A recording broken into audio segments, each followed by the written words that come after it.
பிசாசு கவனிச்சுக்கிட்டே இருக்கிறான். கடவுள் எந்த அளவுக்கு நம்ம மேல நல்ல கருத்துமா இருக்கிறாரோ அதே மாதிரி பிசாசும் நம்ம மேல ரொம்ப ரொம்ப நல்ல கருத்துமா இருக்கிறார். கடவுள் அவருடைய பிள்ளைகளை ரொம்ப உன்னிப்பாக கவனிக்கிறார். நமக்கு எல்லாருக்கும் தெரியும், அவருக்கு பிரியமுள்ளாக கண்களை உடையவராக இருந்து ஒரு பிள்ளைகளை கவனிக்கிறார். அதே மாதிரி எந்த விஷயத்துல நம்ம கீழே தள்ளலாம் அப்படின்னு சொல்லி பிசாசு என்ன பண்ணிட்டு இருக்கிறான், ரொம்ப கண்டு கருத்துமா இருக்கிறான். அதை புரிந்து கொள்ள வேண்டும். சரி, சங்கீத பகுதிக்குள்ளே நம்ம நடந்து அதுல ஒரு வசனம் இருக்கிறது பாருங்க, கர்த்தர் நல்லவர் என்பதை. அதுல இருக்கிற வசனம் எல்லாம் தியானிச்சுட்டேன்னு நினைக்கிறேன். அதுல ரெஃபரன்ஸ் எடுத்து அந்த இடத்துல இறுதி ஆயிட்டு 34 சங்கீதத்துல நிறைய பேசுவேன். இருந்தாலும் அந்த வசனத்தை வாசிங்க. கர்த்தர் நல்லவர் என்பதை ருசித்து பாருங்கள், அவர் மேல நம்பிக்கையா இருக்கிற மனுஷன் பாக்கியவான். இந்த சின்ன பிள்ளைகளை இந்த சின்ன பிள்ளைகளை பெரியவங்க திட்டுவாங்க. சாப்பிடும் போது என்ன பண்ணுவாங்க, தக்காளியை எடுத்து ஓரமா வச்சிருவாங்க, கருவேப்பிலையை எடுத்து ஓரமா வச்சிருவாங்க, கொத்தமல்லி தடை இருந்தா எடுத்து ஓரமா வச்சிருவாங்க. இன்னும் மிளகு சாப்பிட மாட்டாங்க, பொங்கல்ல மிளகு இருந்தா எடுத்து ஓரமா வச்சிருவாங்க. இஞ்சி துண்டு அல்லது முழு பூண்டு இருந்ததுன்னா என்ன பண்ணுவாங்க, எடுத்து ஓரமா வச்சிருவாங்க. நிறைய பேர் பார்த்துருவோம், பெரியவங்க கூட நிறைய பேர் இன்னும் அந்த பழக்கத்துல இருப்பீங்க. அதை கவனிக்கிற பெரியவங்க சொல்லுவாங்க, அதோட அனுபவம் எனக்கு தெரியல, அதை எடுத்து நீ ஓரமா வச்சுட்டு சாப்பிடுற, அதையெல்லாம் சாப்பிட்டீங்கன்னா உங்க உடல் நல்ல ஆரோக்கியமா இருக்கும். இழைச்சு போயிருக்கிறவங்க பார்த்து சொல்லுவாங்க, இழைச்சவனுக்கு என்ன கொடுங்க, எள்ளு கொடுங்க, எள்ளு உருண்டை கொடுங்க. நல்லெண்ணெயில எள்ளு போட்டு இடிச்சு, அதுல இடிச்சாவே நல்லெண்ணெய் வரும். அப்புறம் அதோட சேர்ந்து வேர்க்கடலையும் போட்டு அதோட சேர்ந்து வெள்ளத்தை போட்டு இடிச்சு உருண்டை செஞ்சு என்ன பண்ணுங்க, இழைச்சிருக்கிறவங்களுக்கு கொடுங்க. அது அவங்க சரீரத்தை என்ன பண்ணும், தேய்ச்சி. ஒரு சில வயசானவங்களை கேட்பாங்க, இந்த வயசுல கூட எப்படி ஆரோக்கியமா இருக்கிறீங்க அப்படின்னு கேட்பாங்க. அந்த வயசானவங்க சொல்லுவாங்க, நாங்க சின்ன வயசுல சாப்பிட்ட சாப்பாடு இன்ன வரைக்கும் எங்க சரீரத்தை பாதுகாக்குது, நாங்க உறுதியா இருக்கிறோம். சொல்லுங்க, இங்கே ருசி பார்க்க வேண்டியது இந்த உணவு பதார்த்தங்களை விட கர்த்தரை. இந்த உணவு பதார்த்தங்களை ருசி பார்த்தவர்களுக்கு அதனுடைய அருமை தெரியும். அதனால அதனுடைய அருமை தெரியாதவர்களுக்கு ஆலோசனை சொல்லுவாங்க, இதை சாப்பிட்டு பார்ப்பா, இதை சாப்பிட்டு பார்ப்பா, இதை சாப்பிட்டு பார்ப்பா, உடம்புக்கு நல்ல ஆரோக்கியம் கிடைக்கும். பெரியவங்க சின்ன குழந்தைங்கள சொல்லுவாங்க. அது எவ்வளவு உணவு, நல்ல உணவு தெரியுமா, அது நல்ல ஆகாரம் தெரியுமா, அந்த ஆகாரத்தை நீ சாப்பிடாம தவிர்க்கிறியே, அந்த ஆகாரத்தை நீ சாப்பிட்டு பாரு. பீஸா, பர்கரு, இந்த பிஸ்கெட் இதுல பிரியப்படுறியே, இந்த பிரியத்தை விட்டுட்டு வேர்க்கடலை சாப்பிடு, ஆரோக்கியமா இருக்கும் அப்படின்னு அனுபவசாலிகள் என்ன பண்ணுவாங்க, அனுபவம் இல்லாம தகாத உணவுகளை சாப்பிடுறவங்க பார்த்து எச்சரிப்பாங்க. இங்க வேத வசனம் நமக்கு சொல்லிக் கொடுக்கிற விஷயம், அவர் நல்லவர் என்பதை ருசித்து பாருங்க. நல்லது எது, அதை ருசித்து பாருங்க. நிறைய பேர் என்ன பண்றது, உலகத்தை போய் ருசிக்கிறோம். இந்த உலகத்துல அதிக நேரத்தை செலவழிக்க விரும்புகிறோம். இந்த உலக காரியங்களிலே தங்களை ஈடுபடுத்திக் கொள்வதை ரொம்ப சந்தோஷமா நினைச்சுக்கிறோம். ஆனா தேவ சமூகத்தை ருசிக்க நேரம் ஒதுக்க மறந்து விடுகிறோம். அதான் அந்த வசனம் சொல்லுது, அவர் நல்லவர் என்பதை யாராவது நீங்க ருசிச்சிருந்தீங்கன்னா, அவரை ருசிக்காதவங்களுக்கு கண்டிப்பா அட்வைஸ் பண்ணுவீங்க. அவரை ருசிக்காத இருக்கிறவங்க என்ன வாழ்க்கை வாழறாங்க, ருசிச்சவங்க என்ன வாழ்க்கை வாழறாங்கன்னு ஒரு வித்தியாசம் நல்லாவே தெரிஞ்சிடும். அல்லேலூயா. அந்த வசனம் அதுதான் நமக்கு சொல்லி கொடுக்கிறது. அவர் நல்லவர் என்பதை ருசித்து ருசித்து ருசித்து அனுபவித்தவர்கள் மீண்டும் அவரை ருசிக்கத்தான் விரும்புவார்கள். அவருடைய அவரை ருசியாமல் அவர்கள் அள்ளவே மாட்டாங்க. எந்த சூழ்நிலை வந்தாலும் அவரை ருசிங்க, அவர் அவருடைய ருசி இந்த உலகம் தரப்படாத ஒரு ருசி. கர்த்தர் நல்லவர் என்பதை ருசித்து பாருங்க. அவர் மேல எப்படி இருங்க, நம்பிக்கையா இருங்க. இந்த உலகத்தின் பேரில, ஐஸ்வர்யத்தின் பேரில, மனுஷர்கள் பேரில நீங்கள் நம்பிக்கை வைக்கிறதை விட கர்த்தர் பேரிலே நம்பிக்கை வைங்க. இந்த உலக ஆசாபாசங்களை நீங்கள் சந்தோஷமா நினைக்கிறத விட தேவ சமூகத்தை சந்தோஷமா நினைங்க. அதுதான் ஆசீர்வாதம். நிறைய சொல்லுவாங்க, ஞாயிற்றுக்கிழமையே நீங்க அசட்டை செய்றீங்கன்னா நீங்க கிறிஸ்தவர்கள் இருக்கிற லிஸ்ட்லயே கிடையாது. கிறிஸ்தவர்கள் இருக்கிற பதிவிலே இல்லை. நீங்க ஞாயிற்றுக்கிழமையே அசட்டை செய்றீங்க. பாருங்க, எடுத்து வாசிங்க.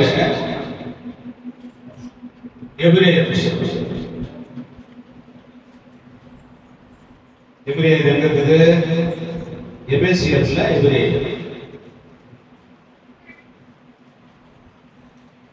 எபிரேயர் புத்தகம்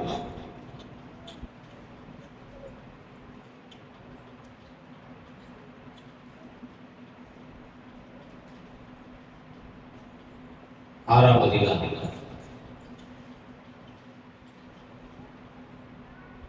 4, 5, 6 ஏற்கனவே வாசிச்ச வசனம் நினைக்கிறேன். ஆனா இப்போ சொல்ல வேண்டிய கட்டாயத்துக்கு அது இருக்குது. 4, 5, 6 7வது வசனத்தை நம்ம ஏற்கனவே போன வாரத்துக்கு முன்னாடி நம்ம வாசிச்சோம். இப்போ 4, 5, 6 வசனம் வாசிச்சோம். ஏனெனில் ஒரு தரம் பிரகாசிக்கப்பட்டும் பரம ஈவை ருசி பார்க்கும். அங்க கர்த்தர் நல்லவர் என்பதை ருசித்து பாருங்கள் அப்படின்னு சொல்லி எழுதியிருக்குது இல்லையா? அந்த நல்லவர் என்பதை ருசித்தவர்கள் ஒரு முறை ஆண்டவராலே பிரகாசிக்கப்பட்டவர்கள், ஆண்டவராலே வெளிச்சத்துக்கு கொண்டு வரப்பட்டவர்கள், ஆண்டவராலே முதன்மையாக நிறுத்தப்பட்டவர்கள், ஆண்டவராலே உயர்த்தப்பட்டவர்கள். நல்லா புரிஞ்சுக்க, இந்த வசனங்க ரொம்ப அத்தியாவசியமான நம்முடைய வாழ்க்கைக்கு தேவையான வசனம். ஆண்டவர் நம்மை என்ன பண்றாரு? ஒரு முறை பிரகாசிக்கப்படுகிறார், அதாவது வெளிச்சத்துக்கு கொண்டு வருகிறார். நம்ம கிறிஸ்தவர்கள் என்கிற அடையாளத்தை கர்த்தர் அநேகருக்கு தெரியப்படுத்துகிறார். அப்புறம் பாருங்க, பரம ஈவை, பரம ஈவு அப்படின்னு சொல்லி சொன்ன, ஈவு அப்படின்னு சொல்லி சொன்னா கிருபை, கிருபைக்கு ஈக்குவலான வார்த்தை ஈவு. அது நம்ம தகுதியை தாண்டி ஆண்டவர் நம்ம மேல செலுத்துகிற அன்பு. யாரோ நம்ம திருமணத்துக்கு அழைக்கிறாங்க, அவங்க ஏதோ நமக்கு அன்பளிப்பு கொடுக்கிறாங்க, அவங்க வீட்டுக்கு நம்மளை கூப்பிட்டு விருந்து வைக்கிறாங்க. சில நாள் கழித்து அதே காரியம் நம்ம வீட்டுல நடக்குதுன்னா நாம பதிலுக்கு அவங்களை திருமணத்துக்கு அழைக்கணும், அவங்க கொடுக்கிற நாம அவங்களுக்கு அன்பளிப்பு வைக்கணும், அவங்க கொடுக்கிற அந்த அன்பளிப்பு வாங்கிக்கணும், அவங்களுக்கு நம்ம விருந்து வைக்கணும். இது சரிசமமாக செய்வது. ஆனால் ஈவு என்பது தகுதி இல்லாத ஒருத்தரை கொண்டு வந்து அவருக்கு விருந்து வச்சு அவரை அழகு பார்க்கிறது தான் தகுதி இல்லாத ஒருத்தருக்கு செய்யப்படுகிறது தான் ஈவு. ஆண்டவருடைய கிருபை. நமக்கு ஈக்குவலா இருக்கிறவங்களுக்கு நாம செய்கிற கைமாறு, உதவிகள், அன்பளிப்புகள் இது கடன் என்று சொல்லப்படும். ஆனா பாருங்க, எந்தவித எதிர்பார்ப்பும் இல்லாம நாம ஆண்டவருக்கு பிரியமா இல்லாத போது, ஆண்டவருக்கு நாம பிரியமா இல்லைனாலும் பரவாயில்ல, எதிராக இருந்த போது, இந்த உலகத்தின் காரியங்களிலே நாம பிரியமாயிருந்து ஆண்டவரை நேசியாமல் இருந்த போது, ஆண்டவர் நம்ம மேலே செலுத்துகிற அன்புக்கு பேர் தான் ஈவு. அங்க சொல்லப்பட்டிருக்கிறது பரம ஈவு. பரம ஈவுன்னா பரலோகத்தின் தரிசனங்களாலே, பரலோகத்தின் கிருபைகளினாலே, பரலோகத்தின் வரங்களினாலே, பரலோகத்தின் ஆசீர்வாதங்களாலே நாம் ஆசீர்வதிக்கப்பட்டதை குறித்து எழுதியிருக்கிறது. முதல்ல சொல்லி இருக்கிறது என்ன சொல்லி இருக்கிறது? முதல் வரியில பிரகாசிக்கப்பட்டு, அதாவது ஆண்டவராலே நாம் எடுத்து பயன்படுத்தப்பட்டு. இரண்டாவது, தகுதி இல்லாதவர்களாக இருந்த நமக்கு ஆண்டவருடைய ஆசீர்வாதங்களை கொடுத்து. அப்புறம் வாசிக்கிறோம், பரிசுத்த ஆவியை பெற்றோம். பரிசுத்த ஆவியை பெற்றிருக்கிறோம், அபிஷேகத்தை பெற்றிருக்கிறோம், பரிசுத்த ஆவியானவர் துணையோடு நாம் வாழ்ந்து கொண்டிருக்கிறோம் என்கிற கிருபையில வாழ்ந்தும் வாசிங்க.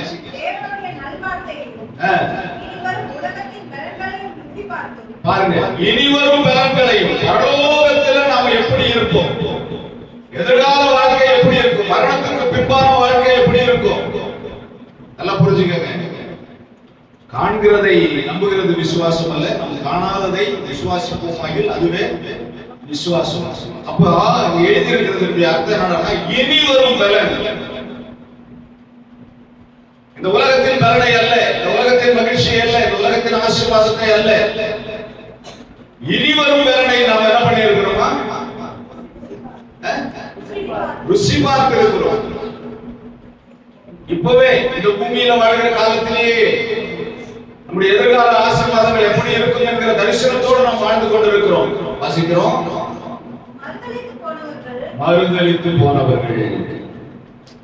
இப்போ இவ்வளவு காரியங்களையும் கர்த்தரிடத்திலிருந்து பெற்றுக்கொண்டு, இவ்வளவு ஆசீர்வாதங்களையும் கர்த்தரிடத்தில் பெற்றுக்கொண்டு, இவ்வளவு நன்மைகளையும் கர்த்தரிடத்தில் பெற்றுக்கொண்டு என்ன பண்றாங்க?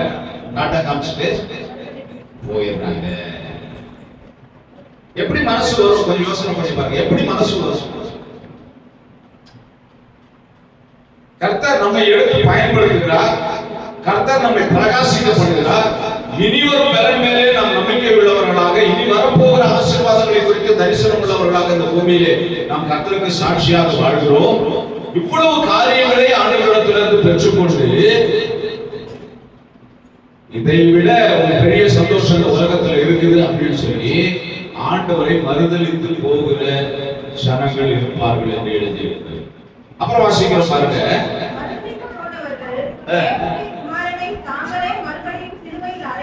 பாருங்க, தேவனுடைய நல்வார்த்தையையும் இனிவரும் உலகத்தின் பலன்களையும் ருசி பார்த்தும் மறுதலித்து போனவர்கள்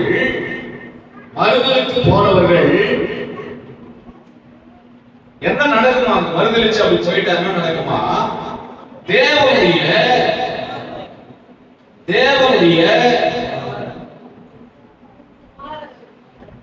குமாரனை இயேசு கிறிஸ்துவை தாங்களே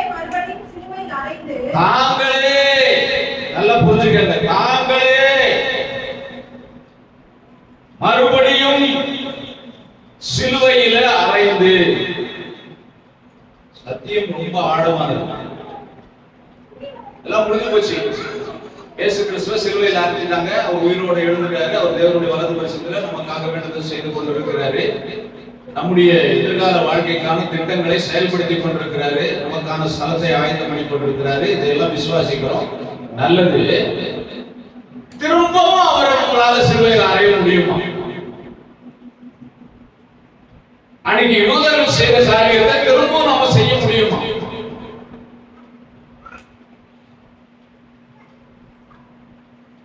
இயேசு கிறிஸ்துவை சிலுவையில அறைந்தார்கள், அது எழுதியிருக்கிறது. ஆனா நம்மளாலே என்ன அறைய முடியுமா? எப்போ அப்படின்னா, ஆண்டவராலே பயன்படுத்தப்பட்டு ஆண்டவரை நம்ம மறுதலிச்சுட்டா, ஆண்டவரை நாம் என்ன பண்றோம்? மறுபடியும் சிலுவையில அறைகிறோம். அறைந்து அவமானப்படுத்துகிறோம். அவரை அவமானப்படுத்துகிறோம். நல்லா புரிஞ்சுக்க.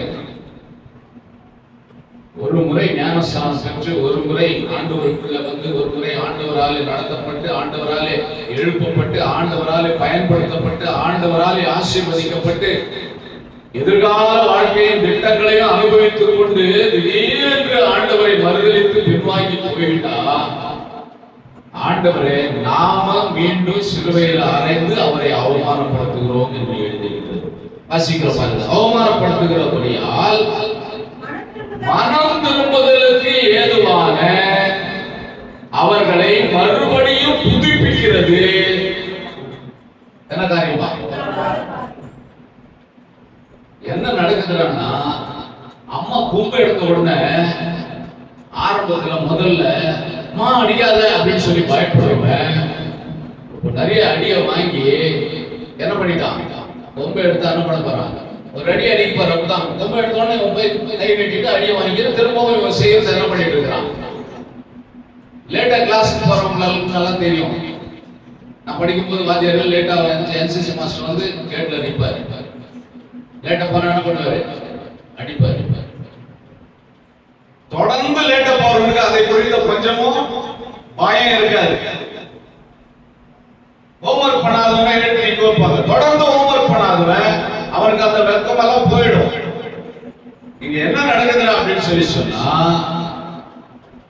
அந்த பயம் அவனை விட்டு ஆண்டவர் அடிப்பார், ஆண்டவர் நம்மை தண்டிப்பார், ஆண்டவர் நம்மை கடிந்து கொள்வார் என்கிற பயத்திலிருந்து விலகி அவன் என்ன பண்றான்? தைரியத்துக்கு வந்துடுறான். அங்க எழுதியிருக்கு, என்ன எழுதியிருக்கு பாருங்க, அவர்களை மறுபடியும் புதுப்பிக்கிறது, மறுபடியும் புதுப்பிக்கிறது கூடாத காரியம். அதனால கருமையானவர்களே, அந்த ஒரு சூழ்நிலைக்கு நாம் பிசாசினாலே தள்ளப்படாதபடிக்கு அவனுடைய எண்ணம் எல்லாம், பிசாசினுடைய எண்ணம் எல்லாம் தேவனுடைய ஐக்கியத்தை விட்டு, தேவனுடைய சபையை விட்டு ஜனங்களை ஏதாயிரம் ஒரு காரணத்தை சொல்லி பிரிச்சு வைக்கிறது தான். ஆனால் கர்த்தருடைய பிள்ளைகள் ரொம்ப தெளிந்த புத்தி உள்ளவர்களா இருக்காங்க. உதாரணத்துக்கு நான் சொன்ன பாருங்க, ரோமர் எழுதின நிருபத்துல 8வது அதிகாரம், ரொம்ப முக்கியமான அதிகாரம், ரொம்ப சத்தியங்கள் நிறைந்த ஒரு அதிகாரம். எனக்கு 8வது அதிகாரம்னா ரொம்ப பிடிக்கும். 8வது அதிகாரத்துலதான் நிறைய விசேஷங்கள் இருக்குது. அதுல 28வது வசனம் ரொம்ப எனக்கு பிடிக்கும், அடிக்கடிக்கு மேற்கோள் காட்டுவேன். இப்ப நம்ம அதை படிக்க போறது இல்ல. ரோமர் 8ஆம் அதிகாரம்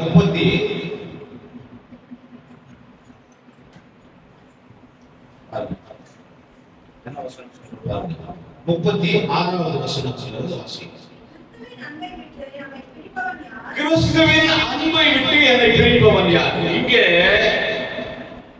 ரொம்ப பவர்ஃபுல்லா ஆண்டவருக்காக செயல்பட்டவர் மறுதலிச்சு போயிட்டாருன்னு சொல்லி நம்ம எபிரேயர் புத்தகத்துல வாசிச்சோம் இல்லையா? எபிரேயர் புத்தகத்துல அதுதான் பார்த்தோம். ரொம்ப ஆண்டவருக்கு நெருக்கமா இருந்தவர், ஆண்டவராலே எடுத்து பயன்படுத்தப்பட்டவர், ஆண்டவராலே ஆசீர்வதிக்கப்பட்டவர், ஆண்டவராலே பரலோகத்தின் தரிசனங்களையும் கண்டு அதற்காக வாழ்ந்து கொண்டிருந்தவர், தேவனுடைய குமாரனை காலின் கீழே மிதித்து சிலுவையில தேவனுடைய குமாரனை அறையப்பட்டு அவர் என்ன பண்ணிட்டாரு? மறுதலிச்சு போயிட்டாரு அப்படின்னு சொல்லி வாசிக்கிறார். ஏதோ ஒரு விசுவாசி அப்படி இருந்தா தானே சபையில அவர் எழுதியிருப்பாரு.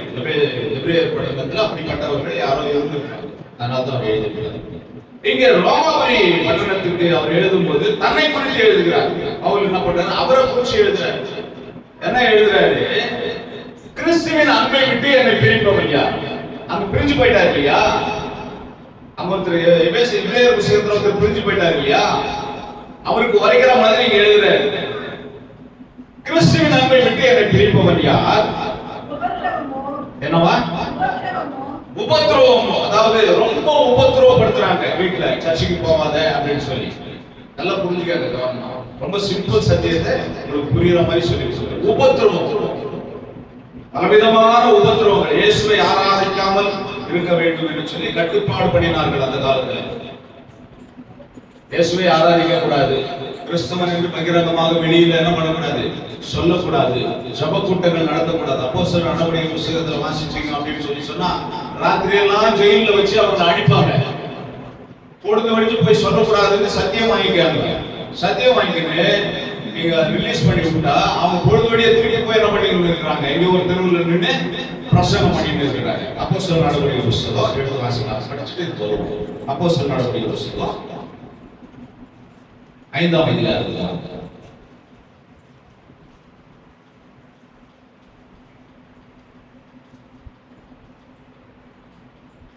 என்ன எழுதியிருக்கிறாங்க?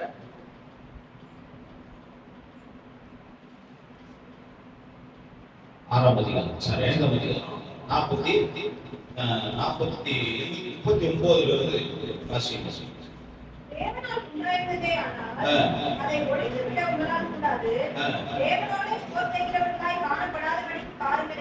இங்க ஒரு மத்தியஸ்தம் நடக்குது. அந்த மத்தியஸ்தத்துல போயிட்டு இவங்க எப்ப பார்த்தாலும் இயேசுவை பத்தி சொல்றாங்க அப்படின்னு சொல்லி சீஷர்களை குறித்து ஒரு கம்ப்ளைண்ட் பண்றாங்க. அங்க இருக்கிற ஒரு முக்கியமான நபர் அவர் கூப்பிட்டு என்ன பண்றாரு? சகல ஜனங்களாலும் கனம் பெற்ற 34வது வசனத்தை பாருங்க. அப்பொழுது சகல ஜனங்களாலும் கனம் பெற்ற நியாய சாஸ்திரியாகிய கமாலியேல் என்று பெயர் கொண்ட ஒரு பரிசேயன் ஆலோசனை சங்கத்திலிருந்து எழுப்பி அப்போஸ்தலரை சற்று நேரம் வெளியே போக சொல்லி அந்த சங்கத்தில் இருக்கிறவர்களை நோக்கி, இஸ்ரவேலரே, இந்த மனுஷருக்கு நீங்கள் செய்ய போவதை குறித்து எச்சரிக்கையாயிருங்கள். என்ன செய்யணும் அப்படின்னு சொல்லி அந்த இஸ்ரவேல் ஜனங்கள் நினைக்கிறாங்கன்னா, ஆண்டவரை பிரசங்கிக்கிறவர்களை சிறையில் அடைக்க வேண்டும், அவர்களை தண்டிக்க வேண்டும் என்று சொல்லி அவர்கள் முடிவெடுத்திருக்கிறார்கள். அந்த ஜனங்கள் எல்லாம் இயேசுவை பேசக்கூடாது, இயேசுவை பிரசங்கிக்க கூடாதுன்னு சொல்லி கட்டுப்பாடு பண்ணி அந்த சனகரிப்பு சங்கத்தில் இருக்கிற அந்த சங்கத்தார் எல்லாரும் என்ன பண்றாங்க, இந்த சீஷர்களை பிடித்து கொண்டு போய் கமாலியல் நாட்டை நிறுத்துறாங்க. இப்ப கூட நிறைய சங்கங்கள் இருக்கு. எங்கேயாவது கிறிஸ்தவர்கள் ஊழியத்துக்கு வெளியே போனா என்ன பண்ணுவாங்க, உடனே கூடி வந்து அந்த கிறிஸ்தவர்களை அங்க வசனத்தை பேசக்கூடாதபடிக்கு தடைகளை போடுகிறார்கள். நிறைய நான் பார்க்கிறேன், செய்தியில் வருகிறது. சபை நடத்தக்கூடாது, ஜபக்கூடாரம் நடத்தக்கூடாது, ஜபக்கூடாரம் கட்டக்கூடாது என்று சொல்லி நிறைய தடைகள் இப்போ நடக்குது. இதே 2000 ஆண்டுகளுக்கு முன்பதாக புதிதான சபை உருவாகும் போதே நடந்தது. என்ன நடந்தது பாருங்க, அவங்கள சிறையில் அடைக்க வேண்டும் என்று சொல்லி அவர்கள் விரும்பினார்கள். இவங்க எல்லாம் சொல்றாங்க, அந்த 5வது அதிகாரத்திலே பாருங்க என்ன சொல்றாங்க பாருங்க, 26வது வசனம். நீங்கள் அந்த நாமத்தை குறித்து போதகம் பண்ணக்கூடாது என்று நாங்கள் உங்களுக்கு உறுதியாய் கட்டளையிடவில்லையா? அப்படி இருந்தும் இதோ எருசலேமை உங்கள் போதகத்தினாலே நிரப்பி அந்த மனுஷருடைய ரத்தப்படியே எங்கள் மேலே சுமத்த வேண்டும் என்று இருக்கிறீர்கள் என்று சொன்னார்கள். ஏற்கனவே சொல்லிட்டுமே நீங்க பிரசங்கம் பண்ணக்கூடாதுன்னு சொல்லி, அப்படி இருந்தும் நீங்கள் வந்து பிரசங்கம் பண்றீங்களே அப்படின்னு புடிச்சிட்டு வந்து கமாலியல் கிட்ட கொடுக்குறாங்க. அதுக்கு கமாலியல் சொல்றாரு, இவங்களை குறிச்சு நீங்க ஜாக்கிரதையா இருங்க. கொஞ்ச நாளைக்கு முன்னாடி இப்படிதான் ஒருத்தர் எழுப்பி இது மாதிரி பிரசங்கம் பண்ணிட்டு இருந்தான், அவன் தானாவே அழிஞ்சு போயிட்டான், அது தேவனால் உண்டானதல்ல. இப்போ இவங்க பிரசங்கம் பண்றாங்க, ஒருவேளை இது தேவனால உண்டாயிருந்தா, அதை எழுதியிருப்பாங்க, ஒருவேளை இது தேவனால் உண்டாயிருந்தா அதை ஒழித்து விட உங்களால என்ன பண்ணாது முடியாது அப்படின்னு சொல்லி சொல்றாங்க. அப்போ இவங்க ரிலீஸ் பண்ணப்படுறாங்க, அங்கிருந்து விடுதலையாக்கப்படுறாங்க. விடுதலையாக்கப்பட்ட உடனே இவங்க என்ன பண்றாங்க பாருங்க, 5ஆம் அதிகாரம் அந்த கடைசி பகுதியில அப்போஸ்தலரை வரவழைத்து என்ன பண்ணாங்க, சும்மா வாயில சொல்லி இனிமேல் பேசாதீங்கன்னு சொல்லி அனுப்பிச்சிட்டாங்கன்னு நினைக்கிறீங்களா? என்ன பண்ணிருக்காங்க பாருங்க, அடிச்சிருக்கிறாங்க. சர்ச்சுக்கு இனிமேல் போவியா, இனிமேல் பிரசங்கம் பண்ணுவியா, இனிமேல் இயேசு இயேசுன்னு பேசுவியா அப்படின்னு புடிச்சு என்ன பண்ணாங்க, அடிச்சு. அப்புறம் பாருங்க, இயேசுவின் நாமத்தை குறித்து பேசக்கூடாது என்று கட்டளையிட்டு, அன்பா தோள் மேல கை போட்டுக்கிறேன், மேலே என்ன பண்ணாத, தெருவில் வந்து பிரசங்கம் பண்ணாத அப்படியே சொன்னாங்க. கட்டளையிட்டு கமாண்ட் பண்றாங்க. இனிமேல் என்ன பண்றாங்க, மிரட்டுறாங்க, இனிமேல் இயேசுவின் நாமத்தை குறித்து பேசக்கூடாது அப்படின்னு கட்டளையிட்டு அவர்களை விடுதலை ஆக்கினார்கள். பாருங்க 41வது வசனம், அவருடைய நாமத்துக்காக அவமானம் அடைவதற்கு பாத்திரராக எண்ணப்பட்டபடினாலும் சந்தோஷமாய ஆலோசனை சங்கத்தை விட்டு புறப்பட்டு போய் தினந்தோறும் தேவாலயத்திலேயும் வீடுகளிலேயும் இடைவிடாமல் உபதேசம் பண்ணி, முன்னாடி ஆனாலும் எப்போ ஒரு வாட்டி பிரசங்கம் பண்ணியிருப்பாங்க போல, கூப்பிட்டு வார்ன் பண்ணி அடிச்சு கண்டிச்சதுக்கு அப்புறம் ரொம்ப ஃபயரா ஆண்டவருடைய நாமத்தை குறிச்சு வீடுகளிலேயும் தேவாலயங்களிலேயும் அடி வாங்கினதுக்கு அப்புறம் என்ன பண்றாங்க, இடைவிடாமல் பிரசங்கம் பண்றாங்க. இதுதான் உண்மையான சாட்சியுள்ள பரிசுத்தமுள்ள கர்த்தருடைய பிள்ளைகளுக்கான அழகு. அங்க எழுதியிருக்குது, அவருடைய நாமத்துக்காக அவமானப்பட்டபடியினால் அந்த அவமானத்தை என்ன எடுத்துக்கிறாங்க, சந்தோஷமா எடுத்துக்கிறாங்க. கம்பெனியில கூப்பிட்டு நிறுத்துவாங்க லைனா, சனிக்கிழமை ஈவினிங்கே கூப்பிட்டு என்ன பண்றாங்க, முக்கியமானவங்கள கம்பெனியில கூப்பிட்டு ஒரு கான்ஃபரன்ஸ் ஹாலில் நிறுத்தி சிஓடி ஹெச்ஓடி சொல்லுவார், பேசுவார், நாளைக்கு ப்ரொடக்ஷன் கொஞ்சம் தேவைப்படுது, இந்த வாரம் ப்ரொடக்ஷன் கொஞ்சம் நல்லா இருந்தது, அடிக்கடிக்கு மின்சார தடையினாலையும் நிறைய பேர் லீவ் போடுறதுனாலையும் இடையில ஃபங்க்ஷன் வந்ததுனாலையும் ஆகஸ்ட் 15 வந்ததுனாலையும் இப்படி நிறைய பிரச்சனை இருக்குது. அதனால ஞாயிற்றுக்கிழமை என்ன பண்ணியிருக்கிறோம், ப்ரொடக்ஷன் வச்சிருக்கிறோம், உற்பத்தியை இல்லை கொஞ்சம் டபுள் ஆக்கலாம் அப்படின்னு சொல்லி பிளான் வச்சிருக்கிறோம். நீங்கெல்லாம் முக்கியமானவங்க. நீங்க யாரும் என்ன பண்ணிடக்கூடாது, எந்த காரணத்தை மட்டும் லீவ் போட்டுறக்கூடாது. கண்டிப்பா என்ன பண்ணணும், நாளைக்கு சண்டே டியூட்டிக்கு வரணும் அப்படின்னு சொல்லிட்டு ஹெச்ஓடி சொல்லுவார். நான் நிறுவனத்தில் தொழிற்சாலையில வேலை செய்தவனானதுனால எனக்கு இப்படிப்பட்ட அனுபவங்கள் உண்டு. நம்ம இந்த காதல் வாங்கி அந்த காதல என்ன பண்றோம், இதை விட்டுருவோம். சனிக்கிழமை ஞாயிற்றுக்கிழமை நம்ம போக மாட்டோம். திங்கட்கிழமை அந்த மீட்டிங்ல யாராவது அட்டன் பண்ணிட்டு ஞாயிற்றுக்கிழமை வேலைக்கு போயோ அவங்களை எல்லாம் கேட்கே செக்யூரிட்டியே என்ன பண்றாரு, சார் உங்களை மேனேஜரை பார்த்துட்டு உள்ள போக சொன்னார் சார், அதை வெயிட் பண்ணுங்க. எங்க உட்கார வச்சிட்டாங்க, செக்யூரிட்டி ரூம்லயே உட்கார வச்சிட்டாங்க. ஞாயிற்றுக்கிழமை வேலையை அட்டன் பண்ணுங்க, உள்ள போங்க சார், உங்களுக்கு அலோட் உண்டு. வேலைக்கு போகாத ஒரு 4 பேர் இருப்பாங்கன்னு வச்சுக்காங்க, ஒரு 20 பேர் முக்கியமானவங்க. அவங்க போனாதான் அந்த ப்ரொடக்ஷன் நடக்கும். அவங்க என்ன பண்றாங்க, செக்யூரிட்டி ரூம்லயே உட்கார வைக்கிறாங்க. கம்பெனில ஒரு 1000 பேர் வேலை செய்யறாங்க. அந்த 1000 பேர் கையெழுத்து போடுறதுக்கு இல்ல பஞ்சிங் வைக்கிறதுக்கு பயோமெட்ரிக் கார்டு பதிவு பண்றதுக்கு எங்க வரணும், செக்யூரிட்டி ரூமுக்கு வரணும். செக்யூரிட்டி ரூம்ல இவர் என்ன பண்ணார், பெரிய தப்பு பண்ண ஒரு மாதிரி உட்கார்ந்து இருப்பாரு. நான் உட்கார்ந்து இருப்பேன். இவங்க போறவங்கெல்லாம் வேற யாராவது பார்த்துட்டு போவாங்க, ஏதோ நான் தப்பு பண்ணிட்ட மாதிரி. அந்த வாரத்துக்கு முன்னாடி வாரம் ஏதோ ஒரு பொருளை திருடி இருப்பான் ஒருத்தன், இல்ல எதையோ ஒண்ணு உடைச்சிருப்பான். அவனையும் உட்கார வச்சிருப்பாங்க, மேனேஜரை பாக்குறதுக்கு உட்கார வச்சிருப்பாங்க. மேனேஜரை பார்த்துட்டா நீங்க உள்ள போனா நீங்க இந்த தப்பு பண்ணியிருக்கிறீங்க அப்படின்னு. இல்ல எவனோ குடிச்சிட்டு வந்திருப்பான், இல்ல நைட் ஷிப்ட்ல எவனோ தூங்கி இருப்பான், அவனும் அந்த பண்ணிருப்பான், என் பக்கத்துல உட்கார்ந்து இருப்பான். நானு ஞாயிற்றுக்கிழமை நமக்கு சர்ச்சை இருக்கு, நம்ம வேலை செய்யாதுன்னு சொல்லிட்டு நான் ஆப்சென்ட் ஆயிருப்பேன். ஞாயிற்றுக்கிழமை ஆப்சென்ட் ஆயிருப்பேன், என்னையும். இப்ப யார் கூட்டத்தில் இருக்கிறாரு, நிர்வாகத்துக்கு விரோதமாக தவறு செய்தவர்கள் கூட்டத்துல நான் இருக்கிறேன். இந்த 1000 பேர்ல ஒரு 5 பேர் உட்கார வச்சுட்டு 995 பேர் என்ன பண்ணிட்டு இருக்கிறாங்க, உள்ள போகும்போது என் முகத்தை பார்த்துட்டு தான் போவாங்க. எனக்கு எப்படி இருக்கும் சொல்லுங்க, எப்படி இருக்கும், அவமானமா தான் இருக்கும். கர்த்தருக்காக நீங்கள் செயல்படும் போது நிச்சயமாக இந்த உலகத்திலே உங்களுக்கு அவமானமா இருக்கும். கர்த்தருடைய காரியத்தை நீங்கள் எடுத்து செய்யும் போது உங்களுக்கு நிச்சயமாக அவமானமா இருக்கும். இந்த சீஷர்கள் எல்லாரும் முன்னாடியே நிக்க வச்சு அடிக்கிறாங்க. இந்த சீஷர்களை எல்லாருக்கும் முன்னாடி நிக்க வச்சு ஜனங்க அடிக்கிறாங்க. அவங்களுக்கு எவ்வளவு அவமானமா இருக்கும். இந்த திருடுறவன் என்ன நினைச்சிருப்பான், எல்லாரும் முன்னாடி நிக்க வச்சுட்டாங்க அந்த செக்யூரிட்டி மேனேஜர் பார்த்துட்டா, இனிமேல் நம்ம எல்லாம் மாட்டக்கூடாது, நம்ம செய்யக்கூடாது, நம்ம எழுதி கொடுத்துட்டு இனிமேல் செய்ய மாட்டேங்குது, சாரி ஒரு லெட்டர் எழுதி கொடுத்து உள்ள போகலாம் அப்படின்னு நினைச்சோம்.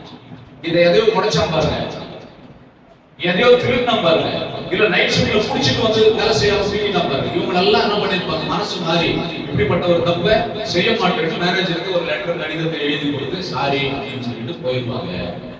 ஆனா நானு ரெடியோ சொல்லுங்க, சாரி சார், ஞாயிற்றுக்கிழமை நான் வராம போயிட்டேன், இனி ஒரு ஞாயிற்றுக்கிழமை நான் தவறாம என்ன பண்றேன், நீங்க ஓட்டி வச்சீங்கன்னா வந்து கலந்துக்கு வேணும், எழுதி கொடுக்க முடியுமா? எல்லாரும் சரி பண்ணிடுவாங்க அவங்களுடைய தவறுகளை, என்னால அந்த தவறு சரி பண்ணிக்க முடியுமா? கொஞ்சம் யோசனை பண்ணி பாருங்க. இங்க சொல்றாங்க, இனிமேல் அந்த நாமத்தை குறித்து நீங்க என்ன பண்ணக்கூடாது, பேசக்கூடாதுன்னு அடிக்கிறாங்க. அவங்களால அந்த தவறை சரி செய்து கொள்ள முடியல. பொழுது வெடிஞ்ச உடனே திருப்பியும் வந்து தெருவில் நின்று அவங்க பிரசங்கிக்கிறாங்க. உண்மையான கிறிஸ்தவர்கள், கர்த்தர் மேல வைராக்கியம் உள்ளவர்கள் ஞாயிற்றுக்கிழமை அப்சென்ட் ஆக மாட்டாங்க, ஞாயிற்றுக்கிழமை ஊருக்கு போக மாட்டாங்க, ஞாயிற்றுக்கிழமை வீட்டுல ஃபங்க்ஷன் வைக்க மாட்டாங்க, ஞாயிற்றுக்கிழமை யார் ஊருக்கும் பிரயாணம் பண்ணி போய் அவங்க வீட்டுல ஃபங்க்ஷன் கொண்டாட மாட்டாங்க. எவ்வளவு அவமானம் வரட்டும், எவ்வளவு வாசிக்க வரட்டும். வாசிக்கிறோம். இப்ப ரோமாபுரி கடிதத்துக்கு வருவோம். 8ஆம் அதிகாரம் 36வது வசனத்தை இப்போ வாசிங்க. உபத்திரவம் பாருங்க, ரொம்ப உபத்திரவமா இருக்கு. அந்த கம்பெனில நமக்கு நிறுத்திடுவாங்க போல இருக்குது. பரவாயில்ல சார், ஆனாலும் நான் ஞாயிற்றுக்கிழமை வர முடியாது சார். என்னுடைய பதில் எப்படியா இருக்கும்? ஒரு மேனேஜர் கேட்கிறார், நம்ம அவங்க எல்லாம் லெட்டர் எழுதி கொடுத்துட்டு போறாங்க, நீ மட்டும் அங்கேயே நிக்கிற, சரி இனிமேல் லெட்டர் போட்டு வச்சா லெட்டர் எழுதி கொடுத்துட்டு வரேன்னு சொல்லிட்டு எழுதி கொடுத்துட்டு உள்ள போப்பா அப்படின்னு சொல்றாரு. கூட செக்யூரிட்டி என்ன பண்றாரு, எழுதி கொடுத்துட்டு போங்க சார், ஏன் சார் அவங்க கிட்ட மல்லு கட்டுறீங்க? இவரும் என்ன பண்றாரு, ஏத்தி விடுறாரு. செக்யூரிட்டி அவரு, நான் கம்பெனில ஸ்டாஃப், அவரு எழுதி ரெக்கமெண்ட் பண்றாரு, சார் எழுதி கொடுத்துட்டு போங்க சார், மேனேஜர் போகமாக்குறாருன்னு அவர் சொல்றாரு. உதாரணம் ஒரு பதில் சொல்லிட்டு போப்பா அப்படின்ட்டார். நான் சொல்றேன், சார் இனிமேல் இந்த ஞாயிற்றுக்கிழமையில எந்த ஞாயிற்றுக்கிழமையும் உண்மையா என்னுடைய வாழ்க்கையில நான் சொன்னேன், இனிமேல் இந்த ஞாயிற்றுக்கிழமையில எந்த ஞாயிற்றுக்கிழமை நீங்க வேலை வச்சாலும் என்ன பண்ண முடியாதனால எழுதி நிர்வாகத்துக்கும் லெட்டர் எழுதி எந்த ஞாயிற்றுக்கிழமை வேலை வச்சாலும் என்னால வேலைக்கு வர முடியாது, என்ன நீங்க எந்த வேலைக்கும் அலாட் பண்ணாதீங்க அப்படின்னு லெட்டர் எழுதி டேபிள் மேல வச்சுட்டு உள்ள போயிட்டாங்க. ஓனர் கிட்ட கொண்டு போய் நிறுத்தினாங்க, முதலாளி கிட்ட கொண்டு போய் நிறுத்தினாங்க. அப்பவும் அதே பதில் தான் சொன்னேன். காரணம் கேட்டாரு, காரணம் தான் சொன்னேன். சரி ஓனர் சொல்றாரு, அவரை இனிமேல் என்ன பண்ணாதீங்க, எதுக்கும் சேர்த்துக்காதீங்க. ரெடியோ சொல்லுங்க, எல்லாரும் டூர் போறாங்க, என்ன சேர்த்துங்க. எல்லாருக்கும் இன்கிரிமெண்ட் போனஸ் கொடுத்தாங்க, என்ன சேர்த்துங்க. எல்லாருக்கும் இன்சென்டிவ் கொடுத்தாங்க, என்ன சேர்த்துங்க. எல்லாருக்கும் ஃபங்க்ஷன் வச்சு பார்ட்டி வச்சாங்க, எனக்கு இன்விடேஷன். வெளியே சொல்லுங்க, உலக சந்தோஷத்தை விட ஆண்டவரோடு இருக்கிறதா எனக்கு சந்தோஷம் நினைச்சேன்.